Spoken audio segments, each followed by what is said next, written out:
Bonjour et bienvenue sur Autopsie, bienvenue sur le Twitch d'Autopsie. Évidemment, comme je m'y prends toujours à la dernière seconde pour faire mes Twitch et que je vous préviens littéralement 10 secondes avant, pour le moment il n'y a personne qui nous a rejoint pour participer à la session d'aujourd'hui. Je suis vraiment désolée de faire ça à chaque fois. J'essaie d'arranger ma caméra, mais enfin... Je bougeais ma chaise, ce sera plus facile que bouger ma caméra. Voilà. Je suis vraiment désolée de faire ça à chaque fois à la dernière seconde. En fait, je fais ça quand j'ai le temps. Et du coup, c'est souvent à la dernière seconde. Parce que les vidéos de réaction en thérapie prennent vachement plus de temps à tourner que les vidéos que vous voyez, où on fait un peu plus de psycho, un peu plus de développement personnel, en fait. Si on peut appeler ça comme ça. Elles prennent plus de temps simplement parce que je suis très bavarde et que je peux pas m'empêcher de mettre sur pause. Les épisodes font en soi que 30 minutes. Mais bon, voilà. Et alors, aujourd'hui, c'est super chouette. On va voir le flic qui revient. Vous vous souvenez, c'était l'épisode où justement il y avait eu pas mal de jeux de pouvoir entre le thérapeute et le policier, et donc il revient pour sa deuxième séance, j'imagine. Et j'ai hâte de voir ce que ça va donner, parce que vraiment, le premier épisode avec le flic m'avait beaucoup convaincue. Ce qui est rare avec en thérapie, en général, je suis très sceptique, mais là, pour le coup, je trouvais que le thérapeute avait choisi un positionnement très intéressant et très juste par rapport à la problématique du policier. J'espère que vous allez bien m'entendre. On va vérifier rapidement le son. Je vous spoil un petit peu. Ok, le son m'a l'air bien. J'espère que tout va bien se passer niveau son. J'espère que vous entendez. J'espère vraiment que vous entendez la vidéo, sinon je suis en train de tourner pour rien. Bon, au pire, vous entendez pas, vous m'entendez moi. Ce sera une vidéo un petit peu foireuse. Au moins, elle sera pas démonétisée. Si, elle sera démonétisée. Si. Bref, trêve de papotage.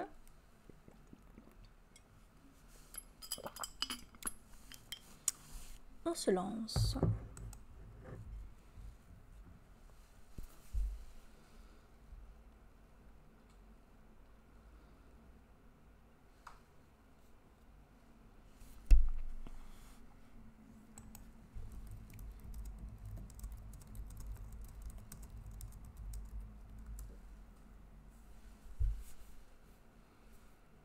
C'est lui le flic.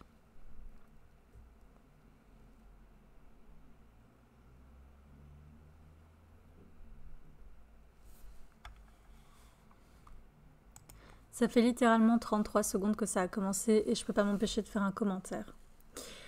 Personnellement, les phrases de type « c'est bien », je les apprécie pas trop parce que ça donne toujours l'impression qu'il aurait pu faire mal en fait. Dire à mon patient « c'est bien », c'est comme si il aurait pu se planter et faire mal. Or, s'il n'était pas venu, ça aurait pas été mal. Ça aurait été simplement que il pouvait pas faire autrement que ne pas venir. C'est qu'il faisait un choix, il faisait comme il pouvait avec ce qu'il avait. Et s'il n'était pas venu, ça aurait pas été mal, ça aurait juste été comme ça. Ce que je préfère demander, c'est est-ce que c'est bon ? Est-ce que c'est bon pour vous ? Est-ce que c'est bon pour lui ? Moi, j'ai pas nécessairement d'avis sur ce qui est bien ou sur ce qui est mal.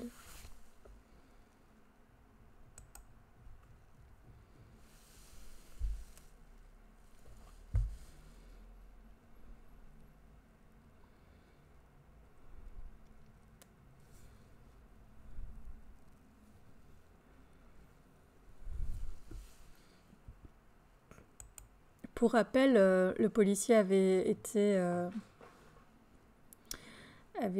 intervenu durant les attentats du Bataclan, et donc on peut imaginer, on peut faire l'hypothèse, de nouveau je vous dis, les hypothèses, on en fait à l'appel et on les jette à la poubelle si elles ne parlent pas aux patients. Bon, on peut faire l'hypothèse qu'il a quand même une forme de stress post-traumatique suite à ce qu'il a vécu. Il y avait plusieurs éléments dans la vidéo précédente qui nous indiquaient ça.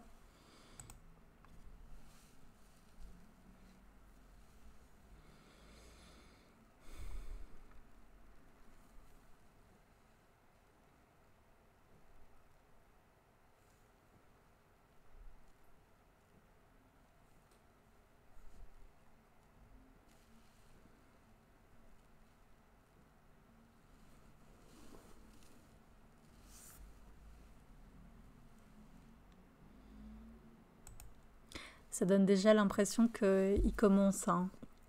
La petite... comment ça s'appelle? Bras de fer de qui est le chef ici, qui est meilleur que l'autre. La dernière fois, le psychiatre avait quand même pas mal géré, donc on va voir comment il s'en sort cette fois-ci.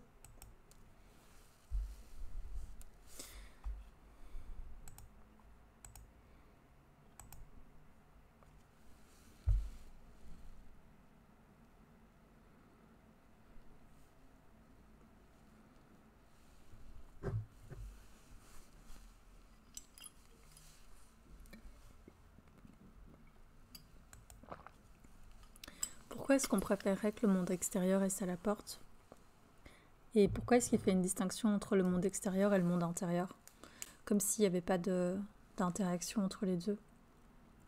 Évidemment qu'on ne peut pas couper entre l'extérieur et l'intérieur. Et évidemment qu'on peut faire avec ce qui vient de l'extérieur dans les suivis thérapeutiques. Et c'est souvent des leviers, c'est souvent des moments super riches pour mieux comprendre le vécu du patient en fait.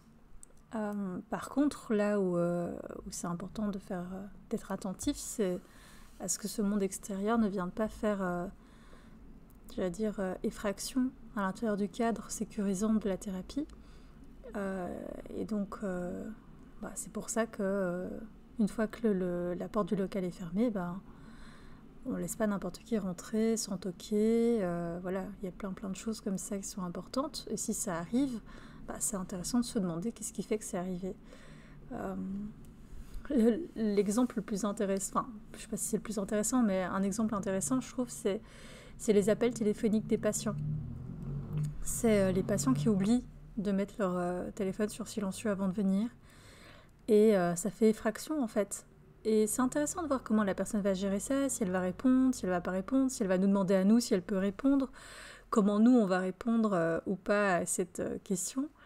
Et il n'y a pas de bonne ou de mauvaise réponse de nouveau, je pense que il n'y a pas de règle sur est-ce que les patients ont le droit ou pas de répondre au téléphone durant la séance. Ce qui est intéressant, c'est qu'est-ce qui se joue à ce moment-là quand il y a une effraction dans la thérapie, dans le cadre thérapeutique.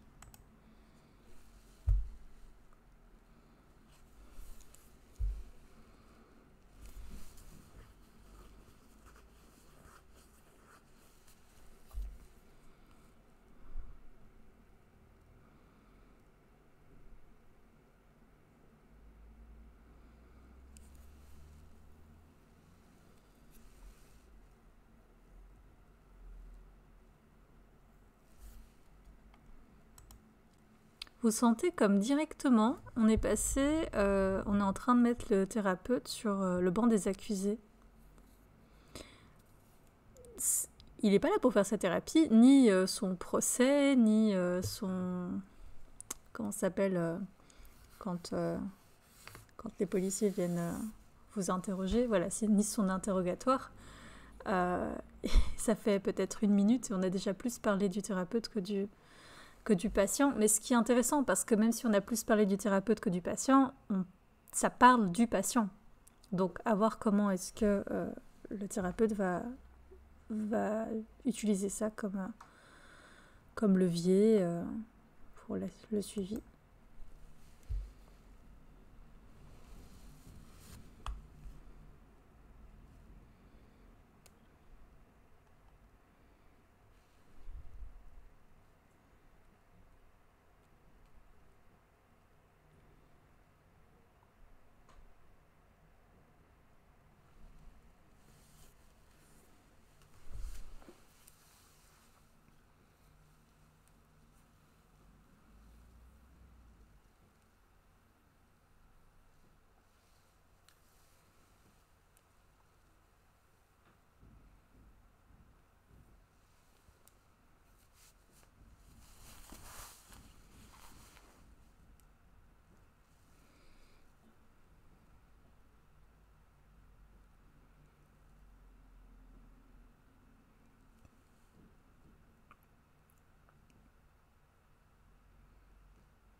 Là, il remet son cadre et dit voilà, on n'est pas ici pour parler de moi.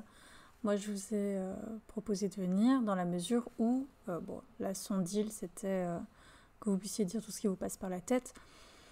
J'imagine que c'est un peu lié aux méthodes, je vais dire, psychanalytiques, avec beaucoup d'associations libres où on propose aux gens de dire tout ce qui leur passe par la tête. Bah oui. Maintenant, dire à quelqu'un, dites tout ce qui vous passe par la tête, moi je trouve ça personnellement un petit peu stressant, parce que je ne contrôle pas nécessairement tout ce qui se passe par ma tête, et je ne suis pas nécessairement même d'accord avec tout ce qui passe par ma tête. Et c'est ce qui les intéresse, hein. Les psychanalystes ne sont pas du tout dans du jugement. Mais moi je trouve ça du coup un petit peu angoissant, un petit peu stressant de me dire qu'il faudrait que je dise à quelqu'un que je viens de rencontrer tout ce qui me passe par la tête.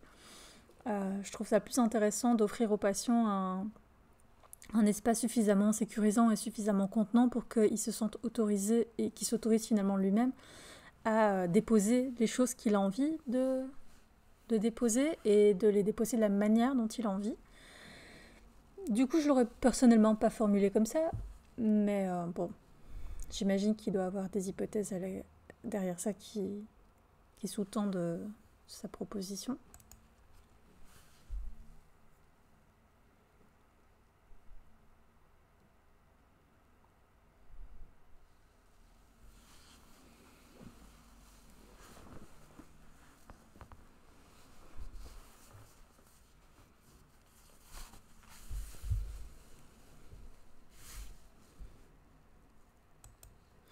Et on n'a pas besoin de...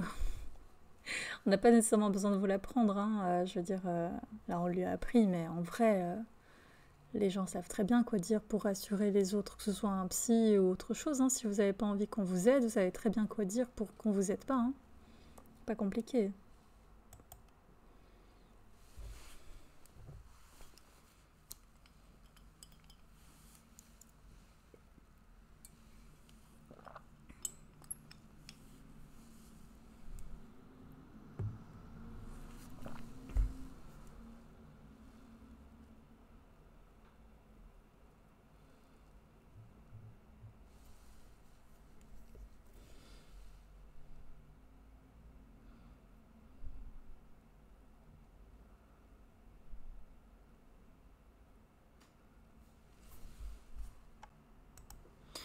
Il est gentil, hein, il vient et il paye je sais pas combien pour faire plaisir au thérapeute, quoi. C'est vraiment super sympa. Perso, je pense que c'est ça que je lui renverrai. Je lui dirais, bah vous êtes super gentil de venir me faire plaisir comme ça, de venir parler de vous pour me faire plaisir. Mais, mais comment dire, je lui remettrai ça entre ses mains, c'est-à-dire que moi, il n'y a pas de souci, hein.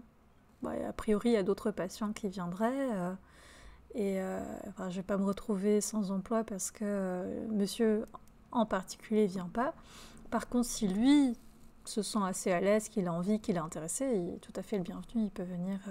Et je serai toujours, voilà, il sera toujours accueilli et on fera le travail. Moi, je le mettrais comme ça parce que ici, du coup, ça donne un peu l'impression qu'il est, c'est lui le chef, quoi. C'est lui qui décide. Mais il est sympa, il te laisse choisir de quoi on parle sur sa propre vie. C'est quand même plein de paradoxes. Maintenant, on peut aussi tout à fait le faire autrement. Enfin, je veux dire, c'est pas ma réponse, c'est pas la seule et unique bonne réponse. D'ailleurs, je sais même pas si c'est une bonne réponse. C'est celle qui me vient, hein, c'est celle que j'essayerai.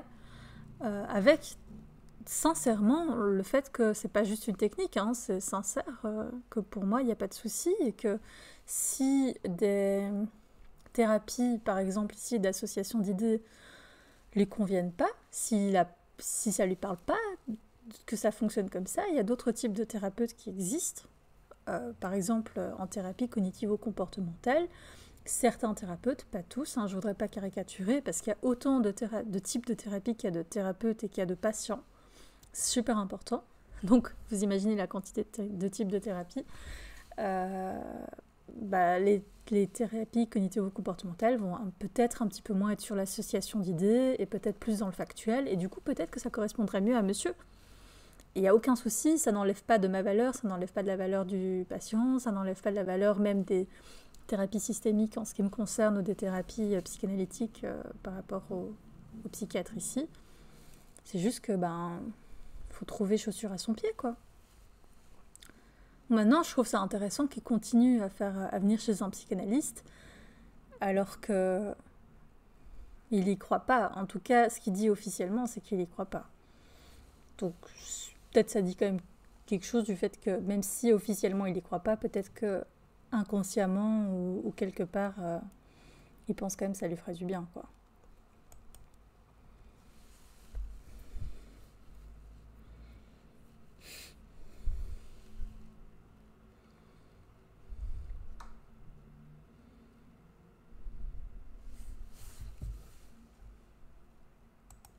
Moi non plus, j'aime pas ça. Je trouve ça hyper intrusif, c'est hyper américain. La première fois qu'on m'a demandé mon nom au Starbucks, j'étais là genre pourquoi tu veux mon nom? Qu'est-ce que tu veux en faire? Qu'est-ce que t'as? Je sais pas si ça vous a jamais choqué. Peut-être si vous êtes plus jeune que moi, ça vous a pas choqué. Mais c'est vrai qu'en Occident, on n'a pas trop cette habitude-là. Et j'ai tendance à pas donner mon vrai nom non plus, sauf parfois, parce que voilà, je suis pas non plus... je suis pas non plus rigide et parfois je suis là, qu'est-ce que ça change de donner le nom? Mais c'est vrai que c'est toujours chouette de donner un petit surnom. Donc je donne un surnom par lequel on m'appelle, mais pas nécessairement mon nom. Je sais pas si... C'est pas très psycho, hein, ce que je vous dis là, c'est juste une tranche de vie.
On pourrait discuter de si le psy fait grand-chose ou pas dans les thérapies.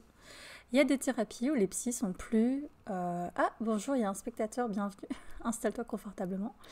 Il y a des thérapies où les psys sont plus actifs que d'autres. Moi, je suis dans une forme de courant, dans un courant où on est quand même vachement actif, je trouve. Et parfois, quand mes patients ont été en psychanalyse pendant des années, qu'ils arrivent chez moi, ils sont surpris par le fait que je parle déjà et que je leur pose des questions ou qu'on se lève et qu'on dessine et qu'on bouge. Maintenant, je pense vraiment qu'il y a des psychanalystes qui vont faire plus que juste vous regarder en hochant la tête. C'est un stéréotype, mais c'est un stéréotype qui sort pas de nulle part. C'est vrai que la psychanalyse est quand même connue pour travailler avec... Enfin, comment dire, ils prennent soin d'être peut-être plus en retrait que dans d'autres types de thérapies.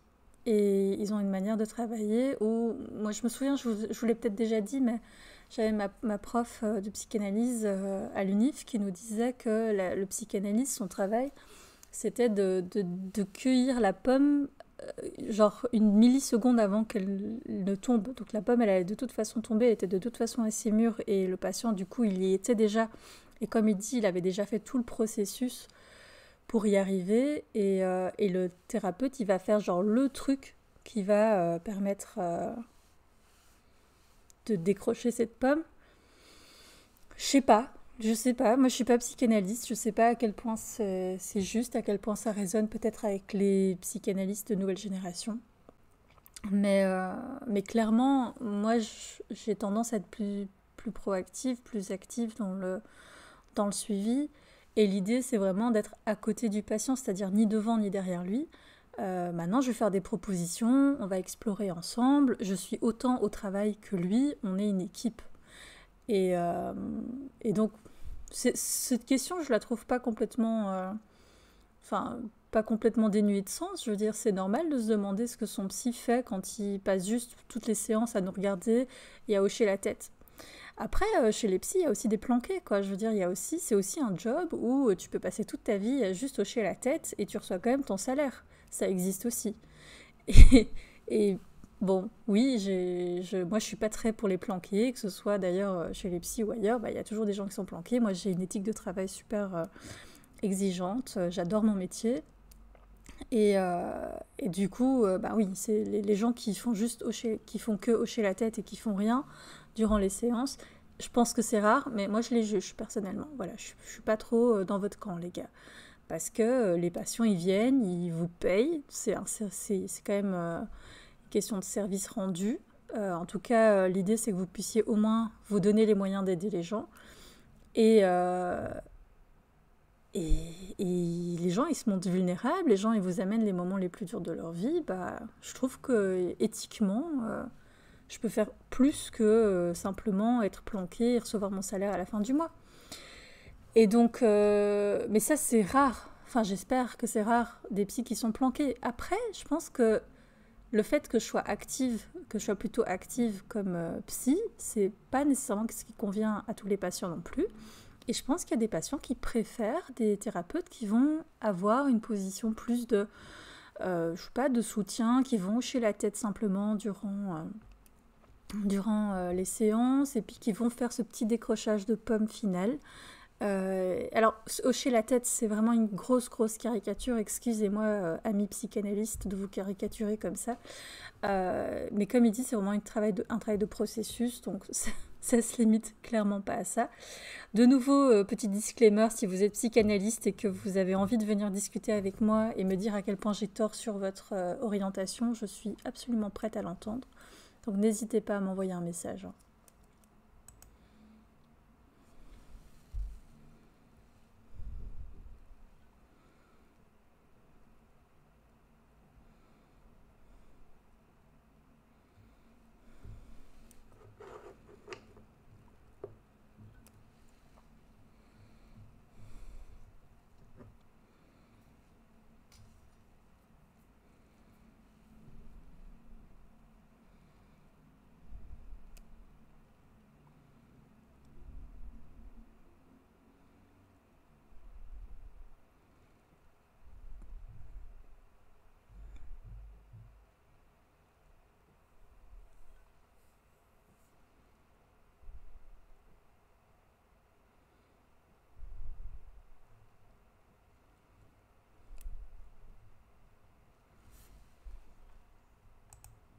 Alors je trouve ça intéressant parce qu'on a un accès à la construction du monde du patient ici, je trouve, quand il dit vos copains les intellos. Pour moi, là, ce qui m'interpelle, là où ça résonne chez moi, c'est qu'il fait tout d'un coup une grosse distinction. C'est genre, c'est vous, c'est eux et les autres. Ici, c'est les intellos, enfin, moi je le dirais comme ça, c'est les intellos et ceux qui sont sur le terrain, ceux qui agissent, ceux qui sont ouais, je sais pas, dans le faire, dans l'action. Et moi, je viendrais questionner ça, en fait. Enfin, c'est là où moi ça me parle. Hein. De nouveau, on prend là où ça nous parle. Il n'y a pas de bonne ou de mauvaise manière de faire. Moi, j'irais là-dessus parce que ça m'a interpellée, cette manière de faire. Alors, j'avais aussi envie de dire que parfois, les patients nous amènent des choses qui ne sont pas évidentes à entendre et que c'est super important de pouvoir se demander à ce moment-là, dans notre position de thérapeute, est-ce qu'on est en train d'écouter, d'accueillir ce qui se dit par exemple, je vous prends un exemple qui est peut-être un peu plus soft pour le coup. D'habitude, je vous prends des exemples plus trash, là je vous prends un exemple plus soft. J'ai beaucoup travaillé en hôpital et j'avais des patients qui me racontaient en long et en large les détails de leurs opérations.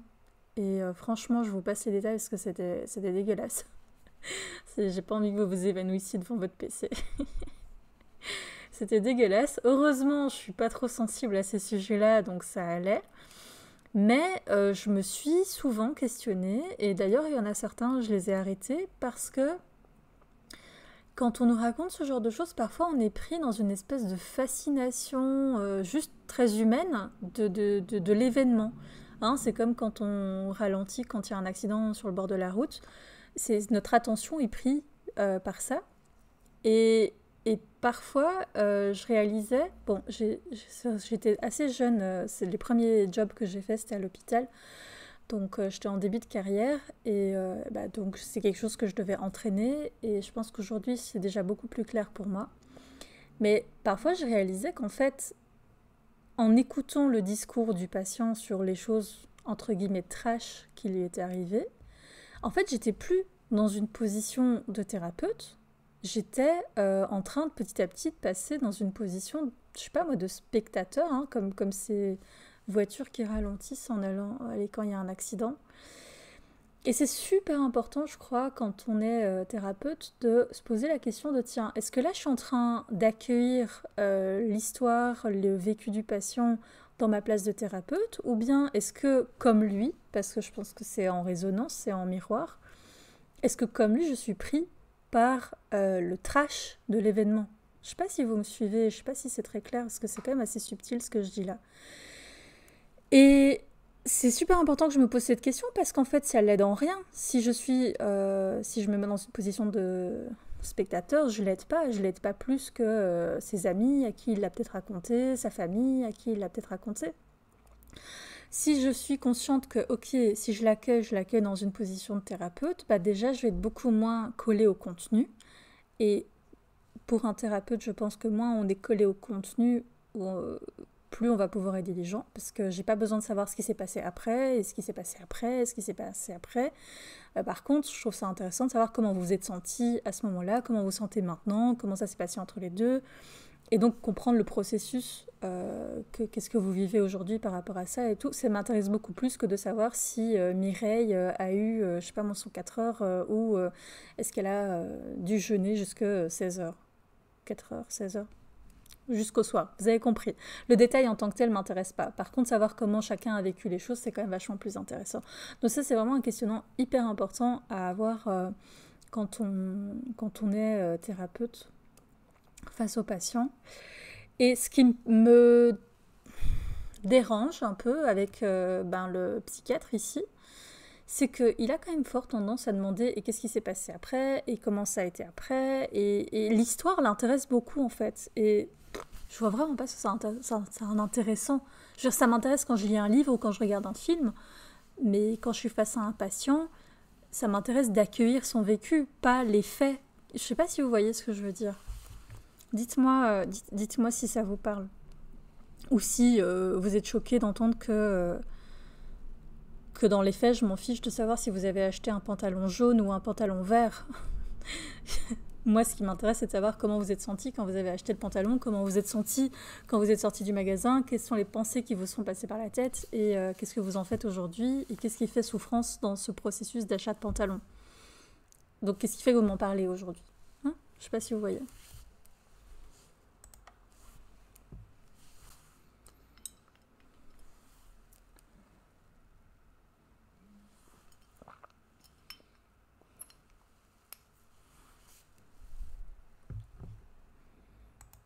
Ah, ça c'est intéressant.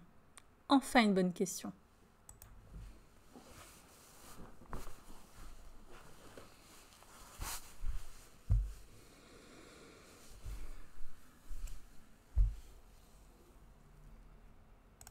Il t'a pas demandé ce que t'en pensais, il t'a demandé ce que ça t'a fait, ce que t'as ressenti.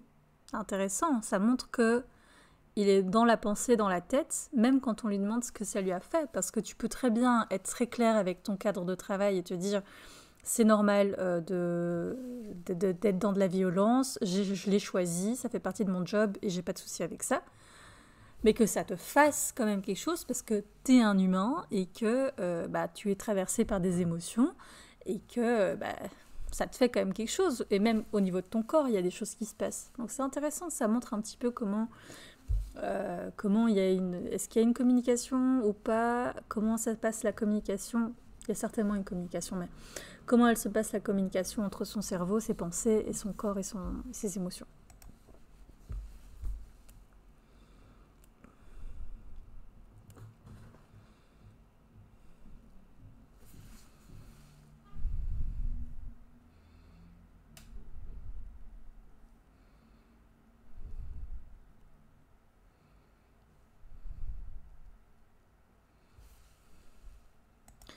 Alors, c'est important de tenir sa question quand on est psy.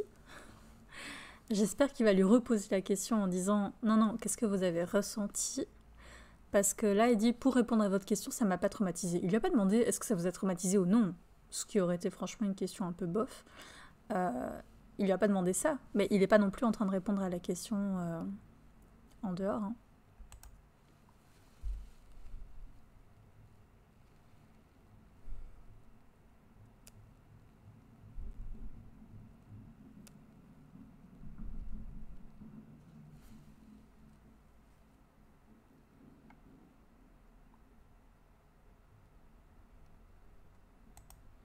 Mais non, mais on s'en fiche de ce à quoi il pense. Il arrête pas de te dire ce à quoi il pense. Non, il n'y a que moi. Qu'est-ce qui fait que c'est ce qui vous touche le plus? Bon, après, s'il demande à quoi est-ce que vous pensez, c'est parce qu'il fait des associations d'idées, ça fait partie de son processus, je comprends, mais c'est tellement pas le mien. Moi, j'avais envie de savoir, c'est quoi l'émotion qui vous vient, là? Qu'est-ce qui fait que le chien en particulier... parce que là, il nous montre une émotion, il nous montre une émotion, l'émotion, elle s'invite à la thérapie, on l'accueille, on repart pas dans la pensée, je trouve. C'est dommage.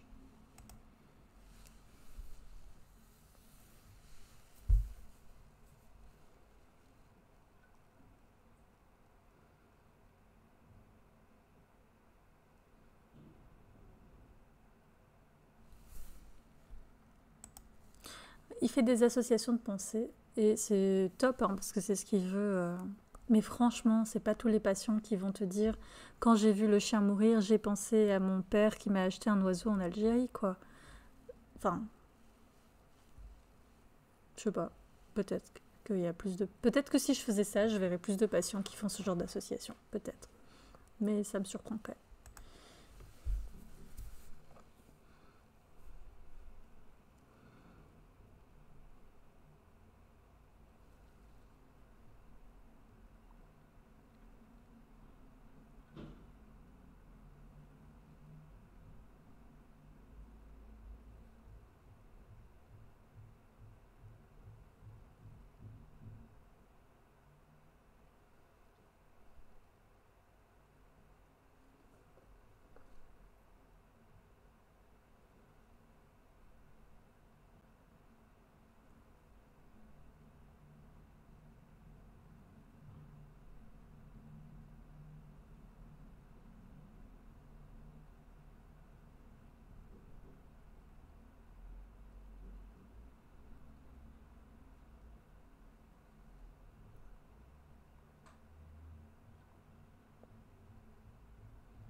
Oh, il fait même pas un peu de reconnaissance.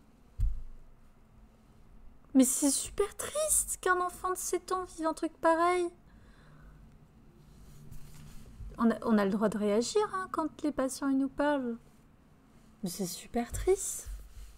Il aurait pu faire un peu de reconnaissance. Il aurait pu dire, mais enfin, ça a dû être violent pour vous. Vous étiez attaché émotionnellement à cet oiseau.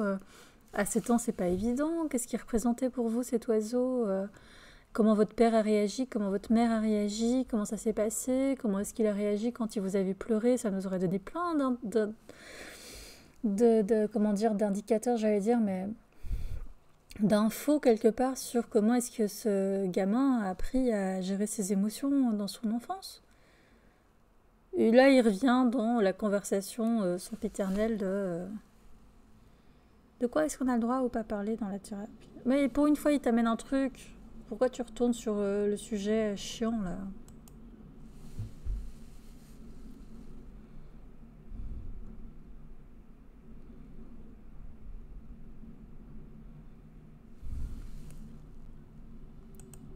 c'est une question intéressante. Mais, mais c'est trop bizarre parce qu'on dirait vraiment que... Mais peut-être qu'il y a un élément que j'ai oublié de l'histoire. On le force à venir? Il y a quelqu'un qui le force à venir? On dirait trop du soin sous contrainte. Parce que ça arrive qu'on ait des patients qui sont obligés de venir en thérapie. Ça arrive. Pour moi, personnellement, c'est très très rare que j'en vois. Mais il y a des services dans lesquels quasi tous les patients, c'est des patients sous contrainte. Et du coup, ça demande un travail assez différent, ça demande un positionnement, enfin pas assez différent, non, je vais reformuler. Ça demande un positionnement et une entrée dans la thérapie qui est pensée par rapport à ça. J'ai des collègues qui font ça et je suis toujours impressionnée par eux.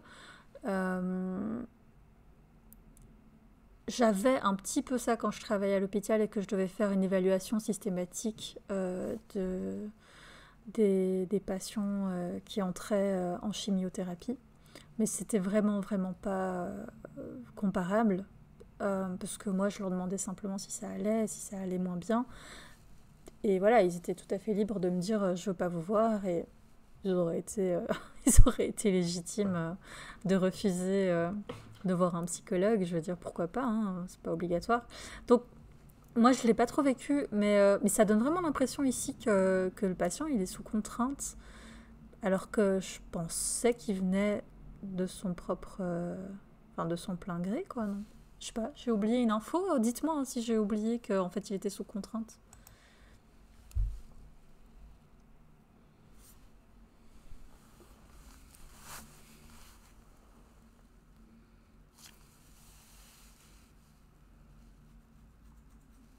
Ah.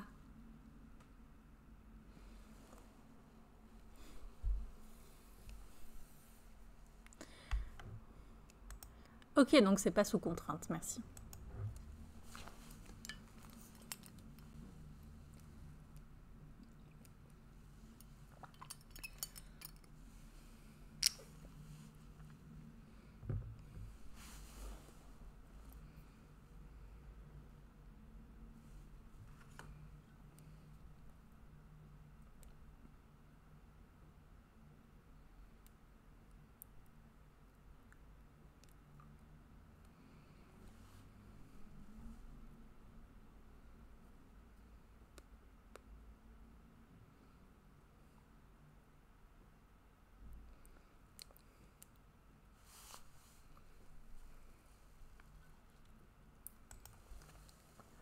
C'est pas juste une règle sacrée, hein, c'est la loi.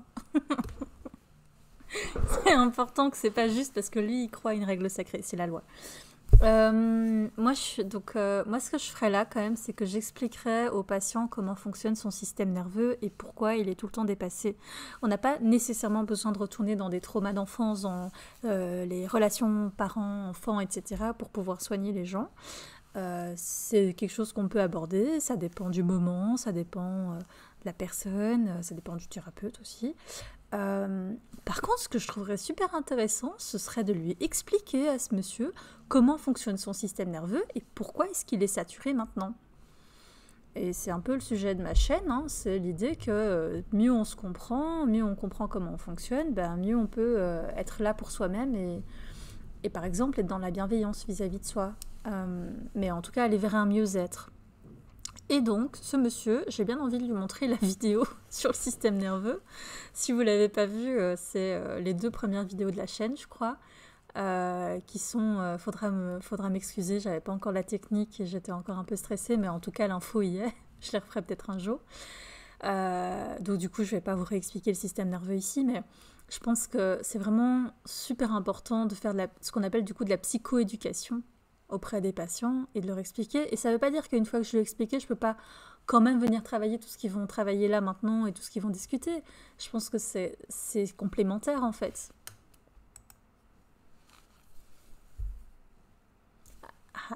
Voilà.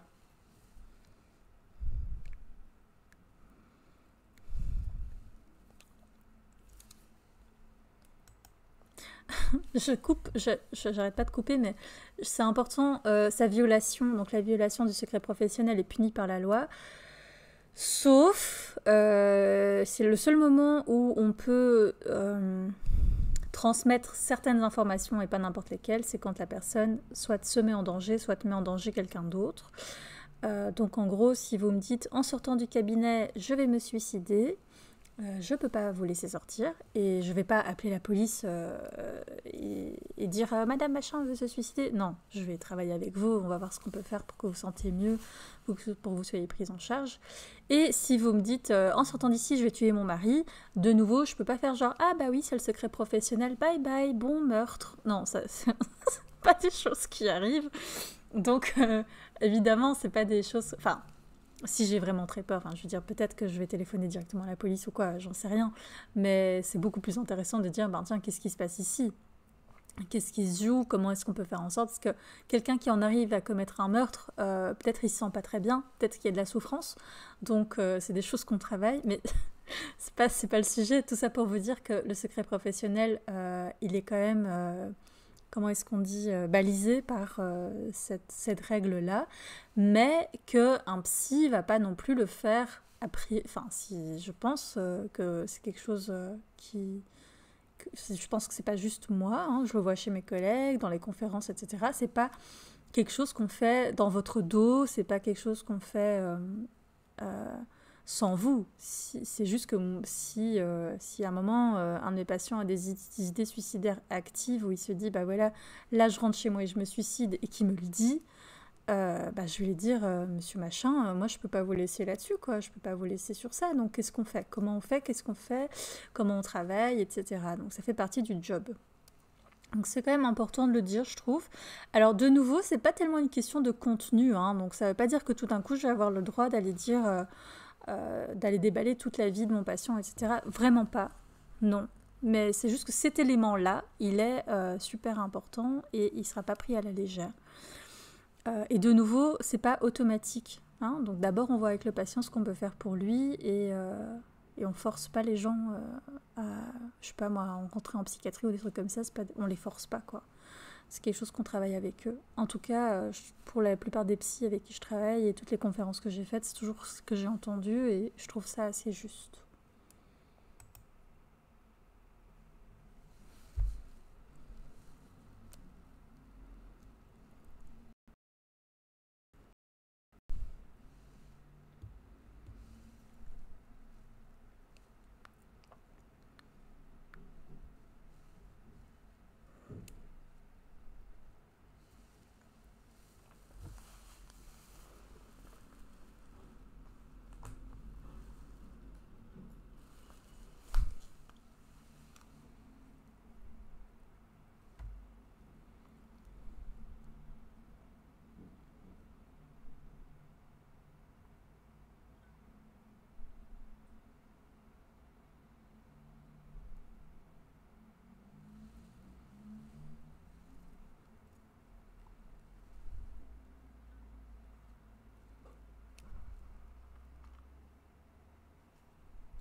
Comment vous vous êtes senti à ce moment-là? Est-ce que c'est une question si compliquée que tu la poses jamais? Oh, qu'est-ce qui s'est passé ensuite? Je m'en bats les steaks. Je suis très polie.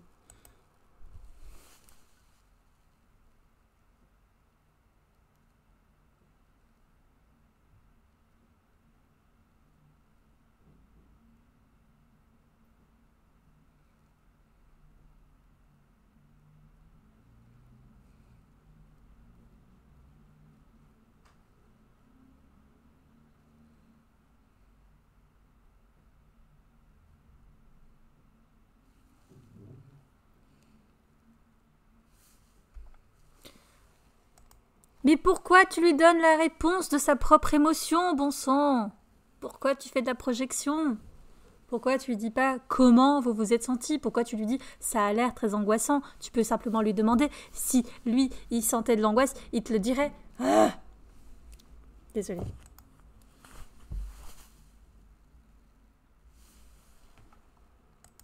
Pourquoi je m'énerve? Pourquoi je m'énerve? Parce que à quoi ça sert que je projette mon propre truc? Par contre, je peux utiliser ce que moi je suis en train de sentir, qui est de l'angoisse, pour me dire ah tiens, là il y a une émotion, quelle est l'émotion que monsieur sent? Et si monsieur me dit quelque chose qui n'a rien à voir avec l'angoisse, je sais pas moi, j'en sais rien, de la joie, enfin je serais bizarre, mais imaginons, je peux me dire ah tiens, c'est intéressant, il y a un sacré décalage entre ce que moi je sens et ce que sent le patient, qu'est-ce qui fait que ça va me donner des indicateurs. Sa réponse va me donner des indicateurs. J'ai pas juste besoin qu'il me dise oui ou non, c'est angoissant.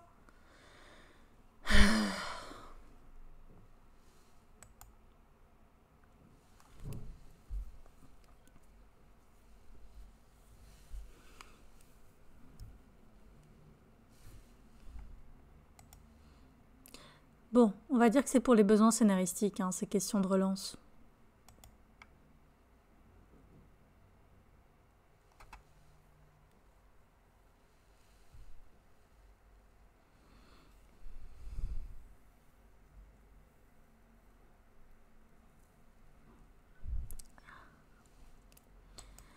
Enfin, une question intéressante. Ah,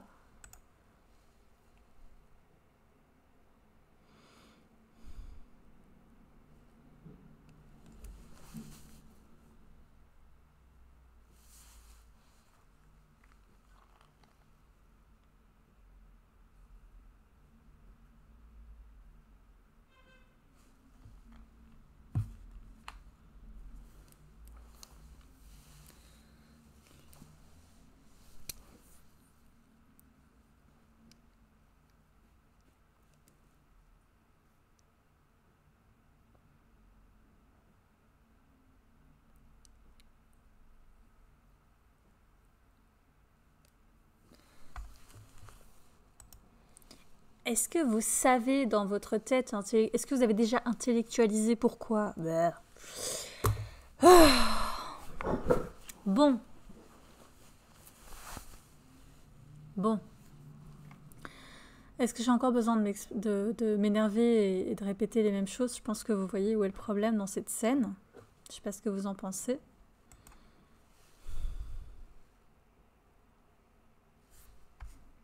Ah ah! De nouveau! De nouveau, il projette sa propre émotion, et puis l'autre, du coup, il s'énerve. Ah, ça me fait pas peur. Moi, je suis un bonhomme, je suis pas peur. Non, putain, laisse les gens dire eux-mêmes ce qu'ils ressentent. Ou à la limite, tu veux dire, ah, je sais pas, je sens quelque chose de l'ordre de la peur, est-ce que ça vous parle? Je veux dire, t'es pas obligé de faire que des questions ouvertes, hyper ouvertes. Tu peux aussi dire, bah, ah ouais, ça doit être stressant, je sais pas, ça vous parle?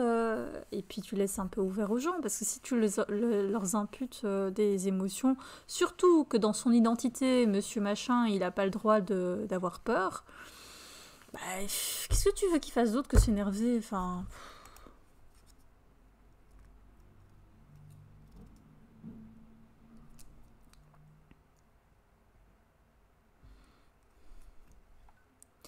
Mais oui, énerve-toi, tu as entièrement raison, il fait mal son job. Bon sang. Pourquoi il demande pas juste qu'est-ce qui fait que vous leur avez pas dit? Est-ce que c'est une question si compliquée de dire qu'est-ce qui fait que vous avez pas dit, au lieu de projeter sur ce pauvre monsieur des croyances et de l'accuser tout d'un coup de ah qu'est-ce qui fait que tu... Non, de nouveau je dis qu'est-ce qui fait moi. Ah tu leur as pas dit, nanana, est-ce que tu as intellectualisé pourquoi? Enfin, oh, je sais pas, ça m'énerve. Bon, continuons.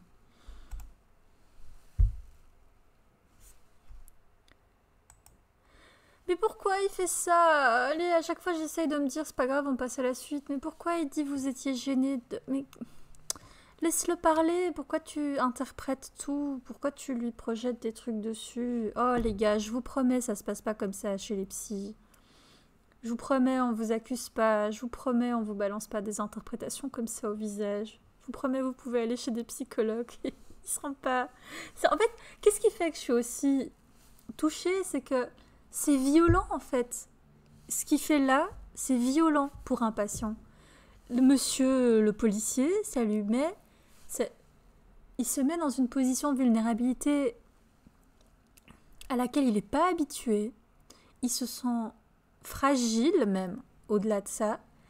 Il accepte de jouer un peu le jeu parce que quelque part dans sa tête, même s'il ne veut pas l'admettre consciemment, et il a tout le droit de ne pas l'admettre, on s'en fout, il accepte de venir et de déposer quelque part cette vulnérabilité. Et là, moi, je sens une agression de la part du thérapeute qui veut aller trop vite, qui veut faire trop à sa manière, qui lui balance des interprétations au visage. Ça se passe pas comme ça en thérapie, hein, les gars, vous inquiétez pas. Et si ça se passe comme ça, si vous sentez ça, mais barrez-vous, allez chez quelqu'un d'autre. Tous les psys sont pas comme ça, quoi. C'est rare. Ah.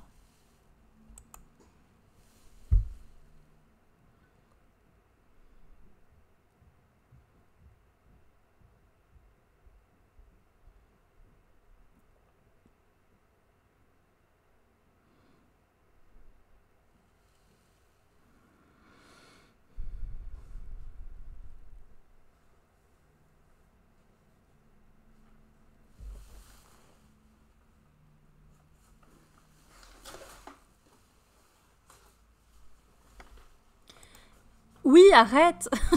Arrête. Salut. Je dis bonjour à quelqu'un qui vient d'arriver.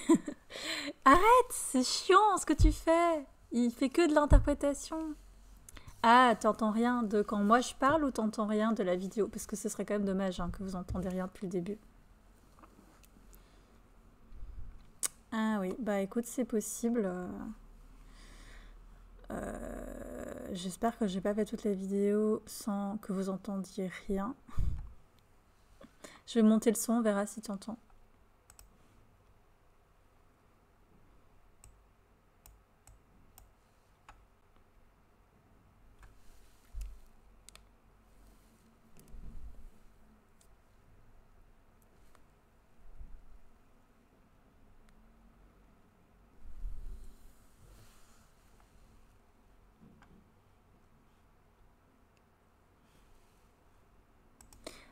T'es vraiment en train de me dire que vous entendez rien depuis le début à ce qu'ils disent dans la vidéo. Ah, c'est con. Je sais pas comment régler ça. Je sais pas. Je sais vraiment pas comment régler ça, donc ça me dépasse un petit peu.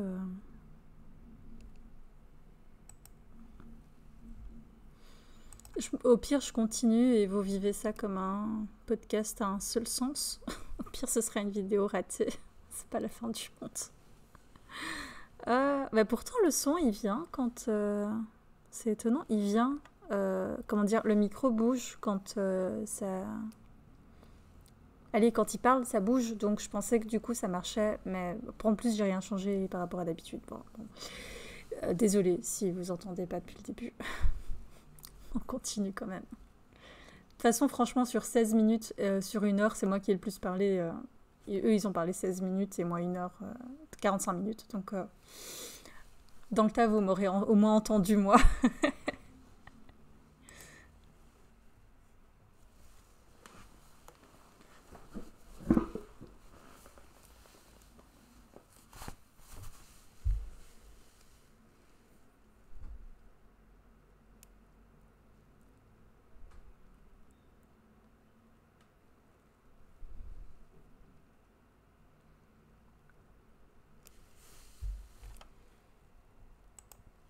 Bon, là, il fait une interprétation de beaucoup trop longue et beaucoup trop précoce par rapport au patient qui clairement n'a pas envie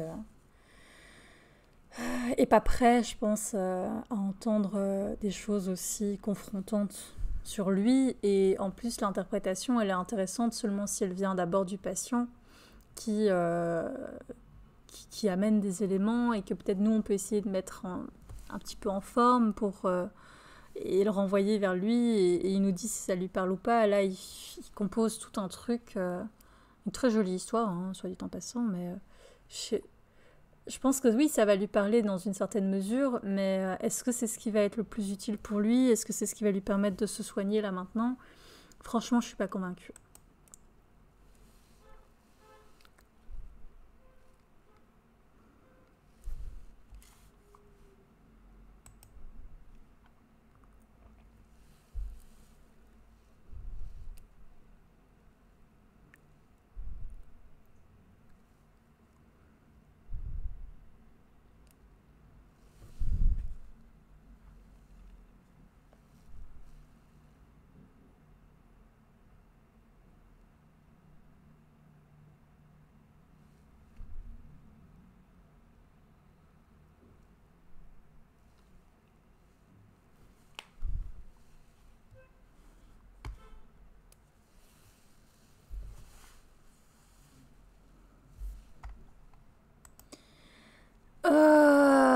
Alors, si vous n'avez pas entendu ce qu'il vient de dire, il vient de dire qu'il y a une blague de psy qui dit que le patient a toujours tort. C'est faux.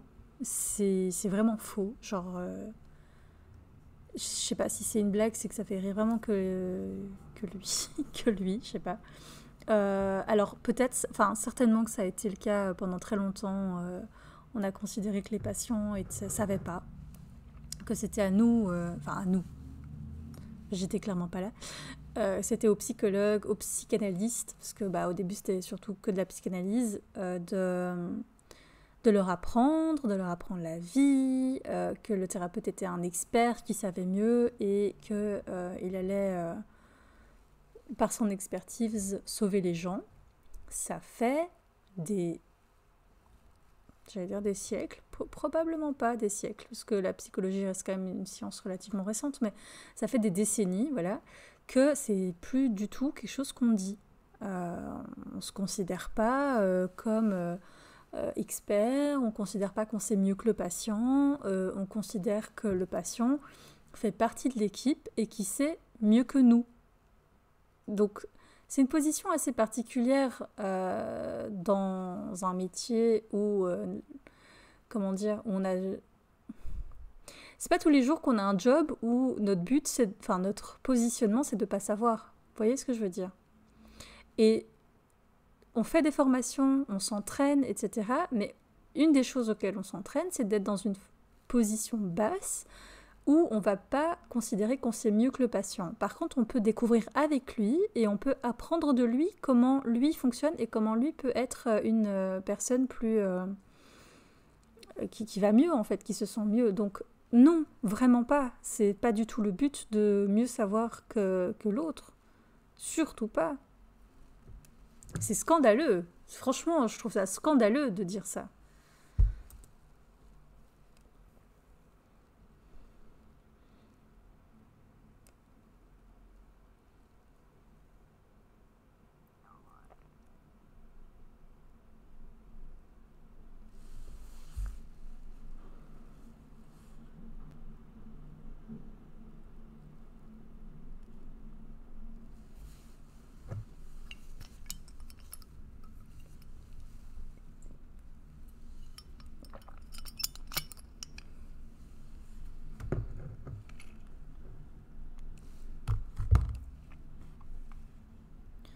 Je vous le répète, vous n'avez pas besoin de parler de votre enfance en thérapie si vous n'en avez pas envie. Hein.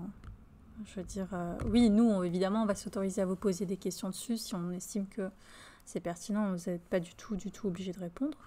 Et, et puis, c'est pas du tout une obligation pour faire de la thérapie de parler de son enfance, quoi. Je trouve ça peu riche, mais c'est pas obligatoire.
je comprends.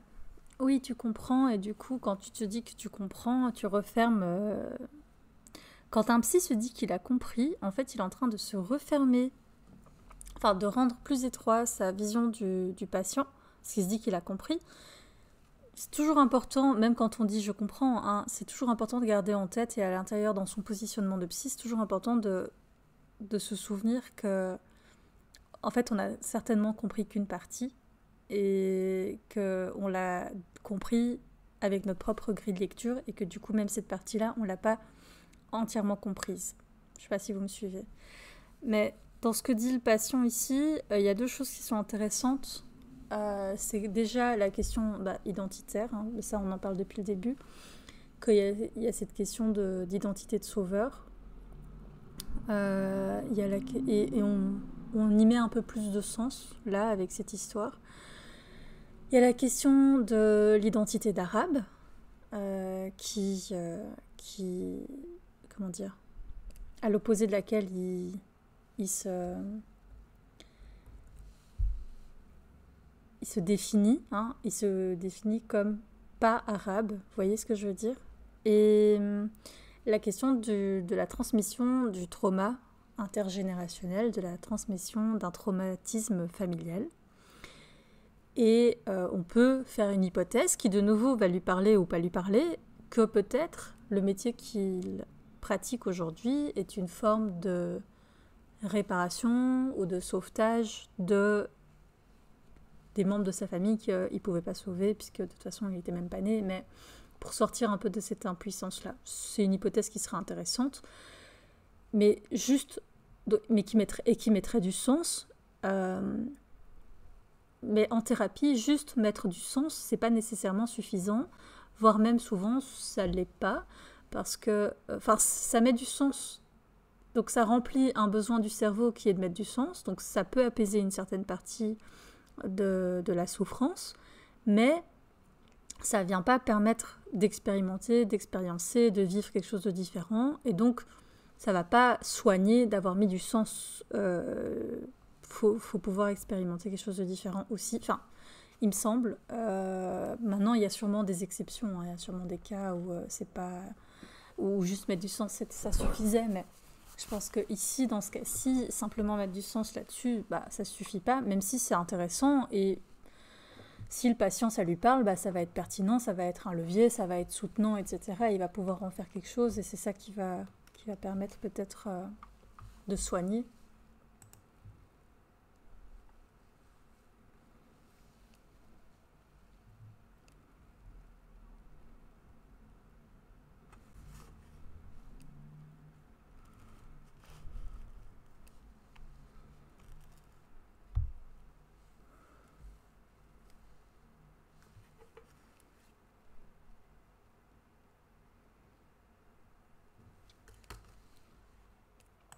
Si le patient a l'impression qu'on pousse les interprétations, c'est soit que en fait nos interprétations elles sont juste pas pertinentes, ça lui parle pas, soit qu'on va trop vite, tout simplement, qu'on va trop vite pour lui. Moi ça m'est déjà arrivé de dire à des patients de faire une interprétation, de leur proposer une hypothèse, parce que je trouve ça plus pertinent de parler d'hypothèse, et que le patient me dise non.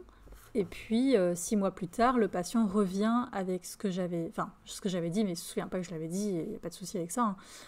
Et je me dis, ah tiens, en fait, j'étais juste trop rapide. C'est pas très intéressant que je sache si j'ai raison ou pas raison. En vrai, je m'en fous. Par contre, est-ce que c'est quelque chose que le patient peut entendre à ce moment-là, et surtout, est-ce que c'est pertinent pour lui à ce moment-là? C'est ça qui est intéressant. Est-ce qu'il va pouvoir en faire quelque chose ou pas?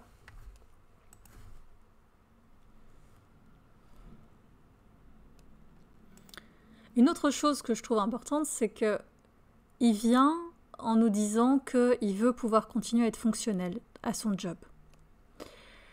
Si, comment dire, une psychothérapie comme le propose le thérapeute ici, où on va dans les traumas d'enfance, on va faire fouiller, on va chipoter, on va bouger, on va mettre du sens, on va poser des questions, etc., etc.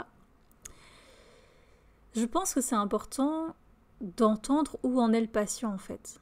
D'entendre que peut-être c'est pas le moment pour lui, là, maintenant, de rentrer dans des questions de trauma. parce que ça demande énormément d'investissement, de faire, enfin énormément d'investissement. Ça demande une forme d'investissement de nos ressources. Je vous renvoie à la vidéo sur le panier à ressources. Ça demande des ressources d'être en thérapie. Et si là, pour le moment, il sent qu'il a juste, entre guillemets, besoin de tenir, de rester fonctionnel, parce que c'est important pour lui, que ça a du sens pour lui, bah, peut-être que je ne vais pas commencer à plonger dans les traumas d'enfance. Vous voyez ce que je veux dire? Parce que ça demande encore plus de ressources de faire ça. Et peut-être que je peux d'abord travailler à gérer ce qu'il a besoin de gérer pour le moment, à créer une alliance, à créer un espace suffisamment confortable, suffisamment sécurisant pour lui, pour qu'ensuite il puisse à un moment choisir sentir et choisir que c'est le bon moment pour lui pour commencer à vraiment travailler sur des traumas et des choses comme ça.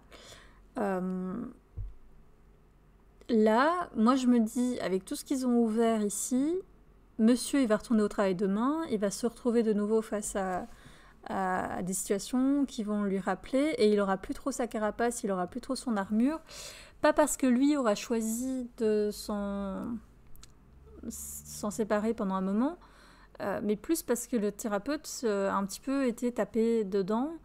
Et je trouve ça moyen en fait, parce que si monsieur il porte encore sa carapace, c'est qu'il en a encore besoin, j'imagine. Donc je sais pas, j'ai vraiment l'impression qu'il va trop vite en fait, le thérapeute. Et je pense que voilà, c'est une question scénaristique aussi, bien sûr. Mais et du coup, bah oui, j'ai envie de vous rassurer pour ceux qui hésitent à aller en thérapie, que ça, en général, les thérapeutes, ils sont quand même à l'écoute de votre rythme. C'est quelque chose à quoi on est entraîné. Et vous pouvez le dire si ça va trop vite. C'est important, parce que parfois on ne le sent pas. Donc c'est super important.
Évidemment que les gens qui ne sont pas rentrés dans le Bataclan ne peuvent pas comprendre, bien sûr, et c'est pour ça qu'on ne peut pas avoir une position de celui qui sait, de l'expert, parce que je ne pourrais jamais savoir ce que monsieur a vécu, et même si j'étais rentrée dans le Bataclan, je ne pourrais pas savoir, parce que je ne suis pas lui, parce que je ne suis pas lui à ce moment-là.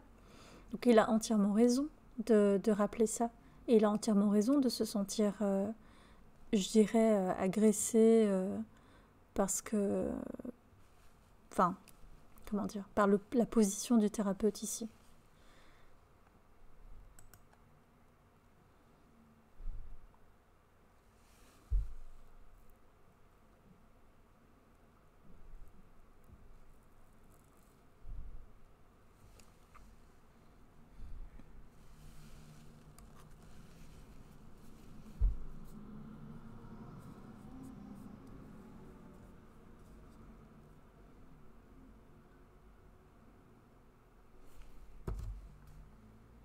Ouais, ce qui serait intéressant, c'est qu'est-ce qui fait que...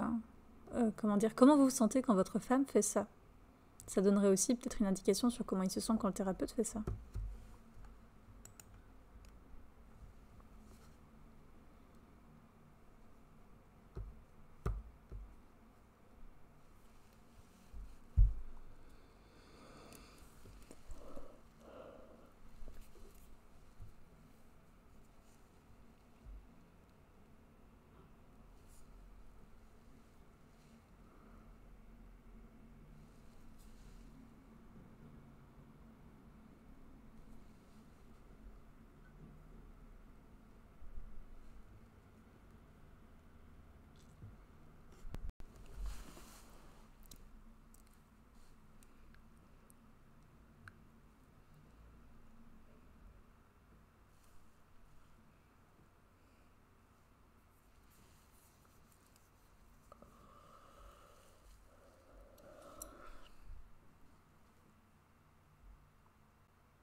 Oh, il va beaucoup trop vite dans les interprétations. Je trouve que ce dont il parle aussi, il faudrait voir, c'est une forme de dépersonnalisation, une forme de sentiment d'être spectateur, de vivre les choses un peu à la troisième personne. Et c'est quelque chose qu'on peut ressentir tout à fait, hein, qui est même très sain dans une certaine mesure, ou quand on vit des traumatismes en fait. Le problème, c'est quand ça dure trop longtemps. Je vous ai fait une vidéo, je ne sais pas si je l'ai déjà publiée ou pas, sur des bouquins, des romans graphiques à lire qui parlent de sujets psy. Et un de ces bouquins, c'est celui de Théo Grosjean qui s'appelle Le Spectateur et qui décrit, je trouve, super bien, représente super bien le côté spectateur que lui vit là pour le moment.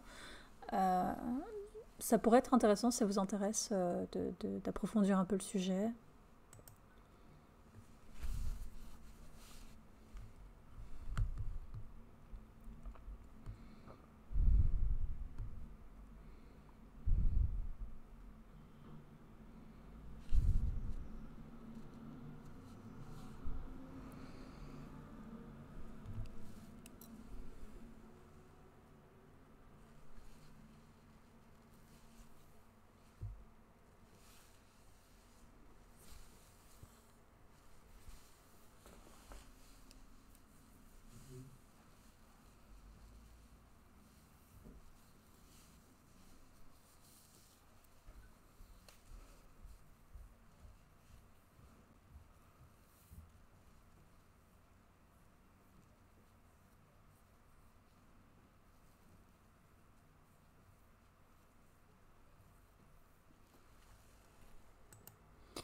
Vous avez l'air en colère contre elle, ces inquiétudes sont pourtant légitimes.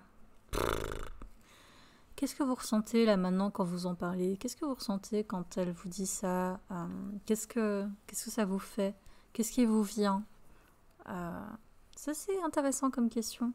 Et ton avis à toi sur le fait que c'est légitime ou pas de demander ça, on s'en bat les steaks, hein, monsieur le psychiatre.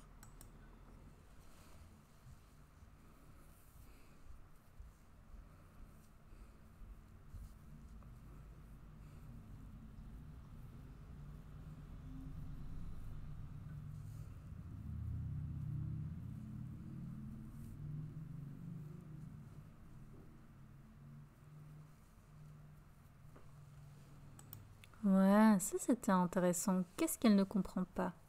Ça c'était intéressant comme question.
Excellent, c'est le patient qui décide du cadre temporel aussi.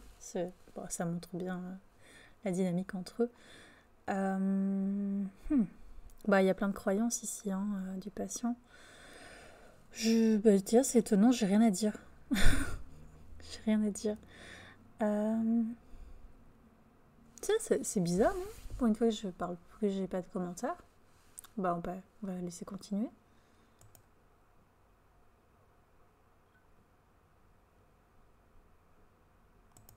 Hein? Quoi? Déjà, il regarde sa montre, il a pas l'air convaincu sur le temps. Alors, enfin, je veux dire, le temps peut s'adapter, c'est pas une question de rigidité de nouveau, hein. Mais pourquoi il n'en parle pas? Qu'est-ce qui fait qu'il dit pas ah tiens, il nous reste encore 10 minutes, c'est bon pour vous? Qu'est-ce qui fait que vous voulez arrêter maintenant? Ce serait intéressant. Et bon, déjà, c'est la première fois qu'il se fait payer, surtout sur tous les épisodes, donc ça fait plaisir de voir qu'il travaille pas gratuitement en fait. Et il lui dit 60 euros, ça vous va? Et donc de nouveau, il le met dans cette position où c'est lui qui choisit, c'est lui qui décide le cadre. Alors moi, j'ai pas de souci à ce que, si, voilà, moi je donne mon tarif, et si mon patient, enfin comment dire, et si mon patient passe par des phases où il a moins de moyens ou des choses comme ça, bah on peut essayer d'adapter au maximum pour quand même s'y retrouver tous les deux, c'est pas ça. C'est pas tellement la question du chiffre, mais c'est plus la question de la dynamique qui se joue entre eux là.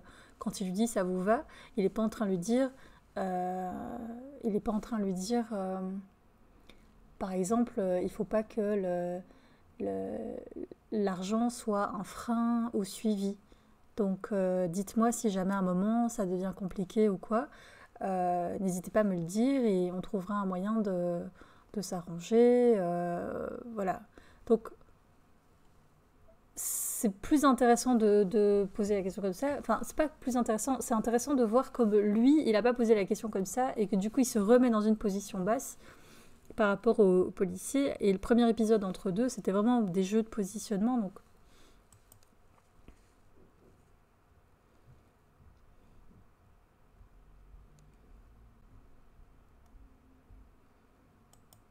en période de Covid, on se tient plus aussi près des patients, hein.